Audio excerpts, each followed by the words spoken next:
السلام علیکم ناظرین، آپ دیکھ رہے ہیں ویژن پوائنٹ اور میں ہوں ایمان نواز۔ ناظرین، پوڈ کاسٹ میں آپ کو کہیں گے خوش آمدید۔ آج ہم بات کرنے جا رہے ہیں شام کی صورتحال پر۔ ناظرین، شام میں بشار الاسد کی حکومت کا جو تختہ تھا، ان کے جو دورہ اقتدار تھا، ان کا تختہ الٹ دیا گیا، باغیوں کو فتح حاصل ہو گئی۔ لیکن یہ 54 سالہ دور اقتدار تاریخ کا سیاہ ترین باب تھا، جس میں 5 لاکھ لوگ جو ہیں وہ بے گھر ہو گئے، 13 ملین سے زائد لوگ جو ہیں وہ بے گھر ہو گئے، اور تقریباً 6 لاکھ سے زائد لوگ مارے جا چکے، اور بھوک و افلاکس کا جو ننگا ناچ چلتا رہا۔ ان 54 سالہ دور میں تعلیم کا نظام تباہ ہو گیا، صحت کا نظام تباہ ہو گیا، اور شام اس وقت ایک غیر یقینی صورتحال سے دوچار ہے۔ ہمارے ساتھ موجود ہیں آفتاب نذیر صاحب، ان سے بات کریں گے۔ بہت شکریہ آفتاب صاحب آپ کے وقت کا۔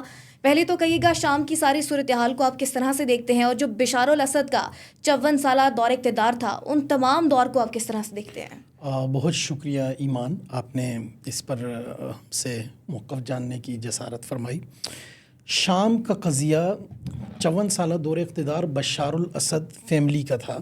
حافظ الاسد جو بشار الاسد کے والد تھے، سن 2000 تک پہلے وہ اقتدار پر قابض رہے، اور 2000 سے 2024 تک بشار الاسد شام کے ہر سیاہ و سفید کے مالک رہے۔ اس دوران انہوں نے اس قدر مظالم ڈھائے کہ جس کی نظیر تاریخ میں نہیں ملتی۔ آج دور جدید میں ایسے قیدی بھی زمین کے اندر سے نکلے کہ جنہوں نے نکلنے کے بعد بتلایا کہ ہمیں معلوم ہی نہیں موبائل نامی کوئی چیز ایجاد ہوئی ہے دنیا میں۔ وہ دیکھ رہے ہیں یہ ٹیکنالوجی، یہ چیزیں، وہ حیران ہیں۔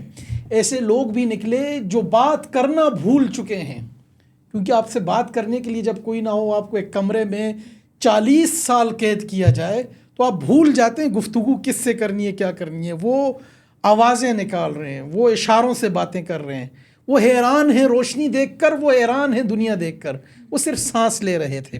ان میں سے ایسے قیدی بھی نکلے کہ جو بھول گئے ہیں ان کے گھر والوں کے کیا نام ہیں۔ وہاں سے ایسی مشینیں اور ایسے آلات بھی نکلے کہ جہاں قیدیوں کو مارا جاتا اور ان کا کچومر بنا کر پریس کیا جاتا ان کی باڈی کو، اور ان کے سر کو کچل کر جو خون نکلتا اسے نکاسی کے لیے نالی میں بہایا جاتا، اور جو ہڈیاں ہوتی اور باقیات ہوتی وہ فضلہ جا کے باہر پھینک دیا جاتا، اور مچھلیوں کو دانہ ڈالا جاتا۔ یہ حالات شام میں دنیا دکھا رہی ہے، میڈیا دکھا رہا ہے، صبح شام ہم دیکھ رہے ہیں، ویڈیوز کی صورت میں آ رہی ہیں۔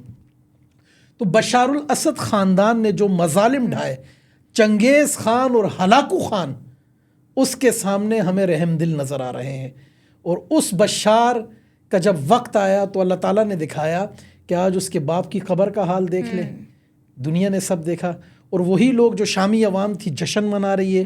ایک ڈکٹیٹر کے دور کا اختتام تھا، اور کل تک بشار کے پیچھے کھڑے ہونے والے ایک دم سے سب نے یو ٹرن لیا، اور اس وقت شامی عوام کے فیصلے کے سامنے سر تسلیم خم کیا ہے۔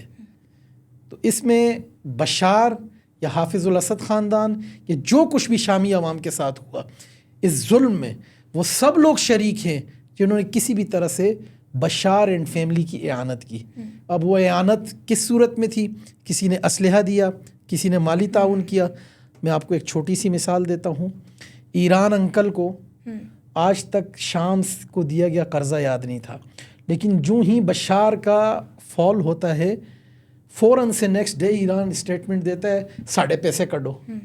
ہوتا ہے نا کہ میں تانوں پیسے دیتے سی، وہ اپنے پیسے واپس مانگ رہے۔ کل تک جو روس شام کی مدد کر رہا تھا، اب وہ جناب اپنا حصہ سب، ایک وہ کہتے ہیں نا قرآن کریم کی آیت ہے، وَمَكَرُوا وَمَكَرَ اللَّهُ وَاللَّهُ خَيْرُ الْمَاكِرِينَ۔ انہوں نے جو چیزیں پلاننگ کی ہوئی تھی، ان کے وہم و گمان میں بھی نہیں تھا کہ یہ سب ہو جائے گا۔ اللہ تعالیٰ نے شامی عوام کو فتح دے دی۔ آفتاب صاحب، ظلم کی ایک انتہا ہم نے دیکھی ہے کہ اب جو سدیانہ جیل سے فوٹیجز آ رہی ہیں قیدیوں کی، تہہ خانوں میں جو قیدی ہیں ابھی وہ بھی قید ہیں، اور ان کو باقاعدہ کوڈز لگے ہوئے ہیں ان کے کمروں کو، اور وہ کوڈز ابھی تک نہیں کھل سکے، اور ان تک خوراک بھی نہیں پہنچائی جا رہی۔ ایسے لوگ بھی ہیں جو کہہ رہے ہیں، جو باہر نکلے، ان کا یہ موقف ہے کہ 13 سال بعد انہوں نے سورج دیکھا ہے۔ اتنا ظلم، لیکن جو ہماری ہیومن رائٹس کی آرگنائزیشن ہے وہ کہاں غائب ہیں؟ اصل میں جو سو کالڈ ہیومن رائٹس کے ٹھیکیدار ہیں، ان کا ایک بہت بڑا المیہ اور مسئلہ ہے کہ وہ پروجیکٹ بیس کام ہوتا ہے ان کا، وہ فنڈڈ ہوتے ہیں۔ اب جو جس کا کھاتا ہے وہ اس کا گاتا ہے۔ وہ کس طرح سے اس سب کے خلاف بول سکتے ہیں جس میں وہ شریک جرم بھی رہے؟ آپ مجھے بتائیے نا کہ ہیومن رائٹس والوں کو 50 سال سے وائلیشن یاد نہیں آ رہی تھی. ہیومن رائٹس کے یہ میں تو انہیں درندے کہوں گا, یہ تو انسان کہلانے کے بھی لائق نہیں ہے, کہ جب شامی عوام کی بوٹیاں نوچی جا رہی تھی اس وقت ہیومن رائٹس والوں کو نظر نہیں آیا. یہ جو جیل کے اندر سے زندہ درگور کیے گئے لوگ قبروں سے نکل رہے ہیں, یہ ہیومن رائٹس والوں کو نظر نہیں آئے. وہ جو بچیاں جنہیں قید کیا گیا اور پھر انہیں پریگنٹ کیا گیا اور پھر ان کی کوکھ سے بشاری فوجیوں کے بچوں نے جنم لیا, وہ بچیاں آج مائیں بن کر جب نکل رہی ہیں, ہیومن رائٹس والوں کو وہ نسل یاد نہیں آ رہی. ہیومن رائٹس بھی دراصل آنکھ کسی کی ہوتی ہے, دیکھتا کوئی اور ہے, جو جس کا کھاتا ہے وہ اس کا گاتا ہے. میری بہن, میں نے آپ سے پہلے عرض کیا کہ یہاں سب جو ہے نا ایجنڈا بیس کام ہوتا ہے. تو وہ جس کے ایجنڈے پہ تھے تو اللہ تعالیٰ نے تو ان کی ساری تدبیریں الٹ دی ہیں, وہ خود پریشان ہیں کہ یہ ہو کیا گیا. انہوں نے خود بھی نہیں سوچا ہوگا کہ یہ ہونے جا رہا ہے, جس طرح سے ایک ڈکٹیٹرشپ اصل قائم میں کر دی غریب گئی. آدمی کا امیر ہونا کسی کو ہضم نہیں ہوتا نا.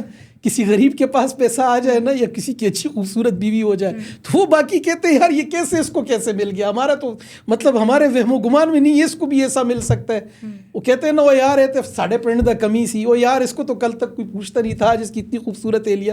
تو مسئلہ یہ کہ غریب آدمی بیچارہ, وہ غریب عوام کی حکومت آئی ہے, ہضم نہیں ہو رہی درندوں کو. ایسا ہی ہے. اچھا, تو آفتاب صاحب, بشار الاسد خود چونکہ ایک ڈاکٹر تھے, لیکن ان کے ہوتے ہوئے ایک صحت کا نظام جس طرح سے مفلوج ہو گیا ہے, تعلیم کا نظام بری طرح, اور اب آج جو ہماری فوٹیجز ہم نے دیکھی ہیں اس میں یونیورسٹی کے جو طلباء ہیں وہ ایک جشن منا رہے ہیں اور وہاں پر ایک خوشی کی لہر ہے, اور جو ان کے اثاثوں کے ساتھ کیا جا رہا ہے, ان کے مجسمے توڑے جا رہے ہیں, ان کی اب باپ کی قبر کے ساتھ جو کیا جا رہا ہے, ان کے ذہن و گمان میں نہیں ہوگا کہ یہ سب ہونے جا رہا ہے. اور جس طریقے سے وہ بھاگے ہیں اپنے اہل خانہ کے ہمراہ, ان کے بھاگنے کو کیسے دیکھتے ہیں؟ دیکھیے, وہ ڈاکٹر تو تھے امراض چشم کے, اور اس کی ڈگری اور تعلیم ضرور حاصل کی, لیکن ان کی نظر اتنی کمزور تھی کہ وہ یہ نہ دیکھ پائی کہ میرا دوست کون ہے, میرا دشمن کون ہے. بشار الاسد جب آئے تو بڑی امیدیں ان سے باندھی جا رہی تھی. اسما جو ان کی اہلیہ ہیں, بڑا کچھ ان سے ایکسپیکٹ کیا جا رہا تھا کہ شاید یہ لوگ کچھ بہتری لائیں گے, خصوصاً تعلیم کے حوالے سے, خواتین کی تعلیم کے حوالے سے, حقوق نسواں کے حوالے سے. لیکن انفارچونیٹلی یہ ہماری بدقسمتی ہے کہ مسلم امہ کو کوئی لیڈر مل نہیں رہا, اور جب ہم کوشش کرتے ہیں کسی کو کوئی لیڈر بنے بھی تو اسے پھر وہ اسپیس نہیں ملتی.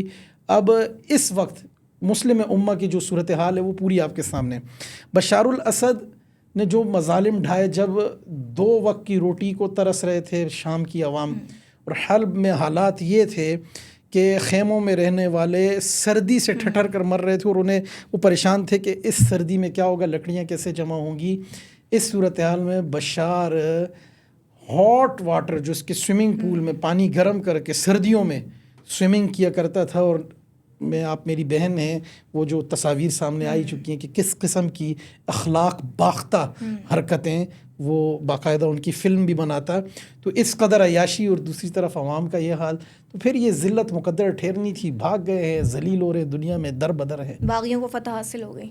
باغی نہیں, اب وہ وہاں کے ہیرو ہیں, وہاں کی حکومت ہے, 4 ممالک نے تسلیم کر لیا, انشاءاللہ دنیا بھی تسلیم کرے گی. ایسا ہی ہے. اچھا آفتاب صاحب, اب شام کی جو ساری صورتحال ہے, شام کا مستقبل کیا دیکھتے ہیں؟ ابھی سیاسی بحران بھی ایک طرف ہے, نئی حکومت سازی کا عمل جاری ہے, اور اب جو غذائی قلت ہے اس کا ایک بڑا بحران ہے کہ لوگوں تک خوراک جو ہے وہ پوری نہیں ہو رہی, 2 وقت کی روٹی نہیں پوری ہو رہی. شام کو اس ساری صورتحال سے کتنا وقت لگے گا اسٹیبل ہونے میں, اور سیاسی بحران کیسا ہوگا؟ دیکھیں, اس وقت دنیا کے ممالک تسلیم کر رہے ہیں.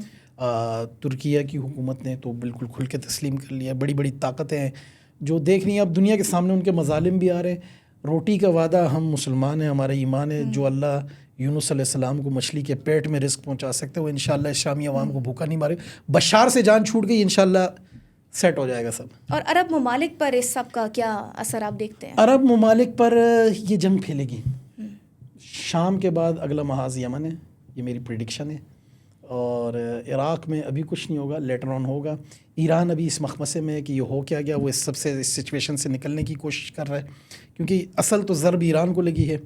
تو میری پریڈکشن یہ ہے کہ اگلا محاذ یمن میں گرم ہونے جا رہا ہے. ناظرین, آج کے پوڈ کاسٹ سے اتنا ہی. مزید اس طرح کے پوڈ کاسٹ دیکھنے کے لیے آپ دیکھتے رہیے ویژن پوائنٹ. اللہ نے کے بعد.